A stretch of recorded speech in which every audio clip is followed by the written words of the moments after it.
تفتكر ايه أصعب حاجة ممكن يواجهها قائد عسكري؟ إنه يحط خطة ل1,000,000 جندي ويقول أنا متأكد إنها هتنجح ولو فشلت هيبقى مصير بلد كامل في خطر، قصتنا النهاردة عن راجل بيسموه مهندس العبور، بطل مش بس قاد جنود لكن خطط لمعجزة مستحيلة، وبعد كل ده اتعرض لظلم محدش يتخيله، قصتنا النهاردة عن فريق سعد الدين الشاذلي، الراجل اللي اسمه محفور جوا نصر أكتوبر.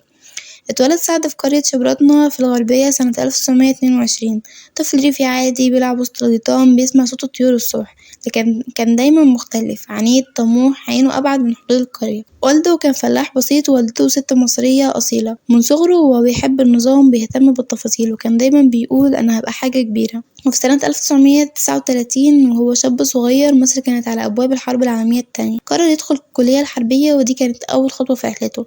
البداية البسيطة مش بس نهاية، لأ دي أول خطوة للمعجزة، واللي بيحلم وبيصدق حلمه بيلاقي الطريق يوصله. اتخرج ضابط مشاة سنة 1943 وبعدها شارك في حرب فلسطين سنة 1948، كانت تجربة صعبة، الجيش المصري وقتها كان ناقص تدريب وتسليح. الشاذلي شاف جنود بيتقاتلوا ببطولة لكن من غير إمكانيات، ومن هنا بدأ يفكر ليه ما نتعلمش، ليه ما نطورش من نفسنا. بدأ يقرأ عن الجيوش العالمية، يدرس تكتيكات حديثة، كان ضابط مش تقليدي وبيحلل وبيفكر طول الوقت.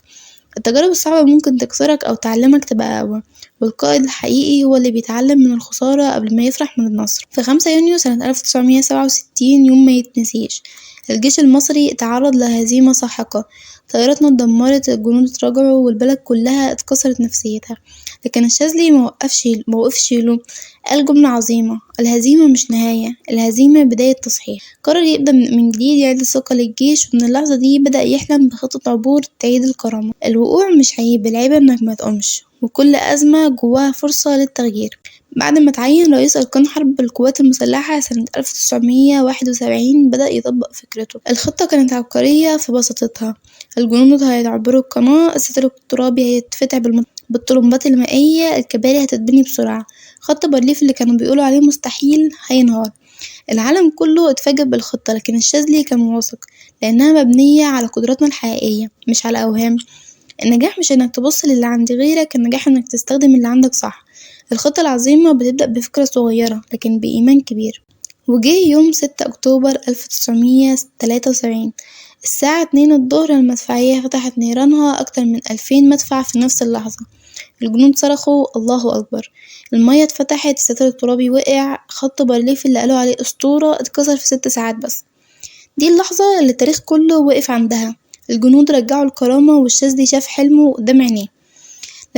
لما تؤمن بخطتك وتؤمن بنفسك المستحيل بيتكسر، والمعجزات بتحصل لما الناس تتوحد على هدف واحد. رغم انه كان العالم مدبر، الشاذلي دخل في خلافات مع القيادة، اعترض على بعض القرارات وده خلاه يتعرض لظلم كبير، اتشال من منصبه واتنقل بعيد عن مصر واتحاكم كمان. لكن الحقيقة عمرها ما بتموت، والتاريخ فضل شاهد ان الشاذلي بطل من ابطال النصر. مش لازم الناس كلها تعترف بيك، يكفي ان التاريخ يشهد لك. والابطال ساعات بيتظلموا في حياتهم لكن الحق بيبان بعد رحيلهم. قصة سعد الدين الشاذلي مش بس عن قائد عسكري، ده عن إنسان آمن بحلمه وفضل وراه لحد ما شافه بعينيه. ونتعلمه النهاردة إنك مهما اتظلمت، مهما حسيت إن العالم ضدك، إخلاصك بيشهدلك.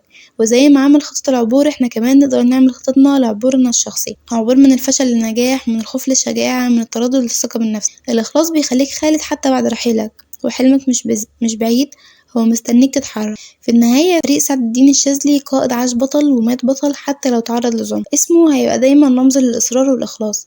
وسؤالي لكم النهاردة، انتوا ايه العبور اللي محتاجين تعبروه في حياتكم؟